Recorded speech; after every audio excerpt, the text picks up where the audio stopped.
Today I watched Us for the second time in my life. The good news is I understood a little bit more than the first time. The bad news is I'm still confused. Let's begin. I'm going to explain the story how I understand it, but I could be wrong. So in this world of Jordan Peele, there is an underground to Earth. It looks like a mix between like a high school and a shopping mall, and apparently you can find it in the backs of like buildings and shit. And number one, it's full of bunnies, primarily to eat. But it's also filled with clones of people. Everybody on Earth apparently has a clone. But the clone has some sort of soul connection, they call it a tether, to the person that they represent there on Earth.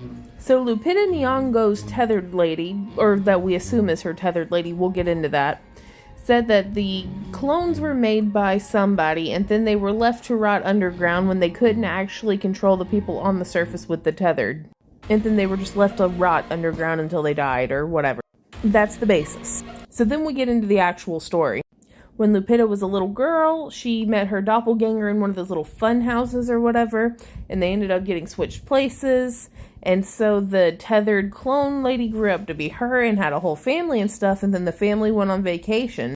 And that just happened to be the time that all the clones came up from the sewer, like Ninja Turtles or Pennywise. Anyway, the tethered sewer people are killing the surface people and taking their place, which is really confusing because I would imagine you'd want to kill your own doppelganger, but why would you kill other people?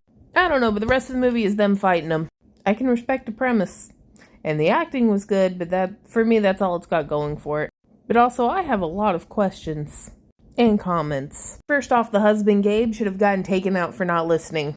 You lost power, and then there's a whole family standing in your driveway holding hands and not moving, not saying anything. That's weird. I don't think this man has seen a scary movie in his entire life. Go in the house and call the police. Stop standing there and threatening them. They're not going to go away. They are not intimidated by you, sir. And then this whole family comes inside. You recognize that it looks like every single one of your family members, and you're still thinking they want like your boat or money. Which leads me into the whole idea about government clones. Number one, exactly how long have they been abandoned? Because everybody in the 80s had on the same clothes as their on-Earth tethers or whatever. But eventually, over the course of about 25 to 30 years, they all managed to get a hold of matching red Slipknot jumpsuits. If they were abandoned, who ordered these?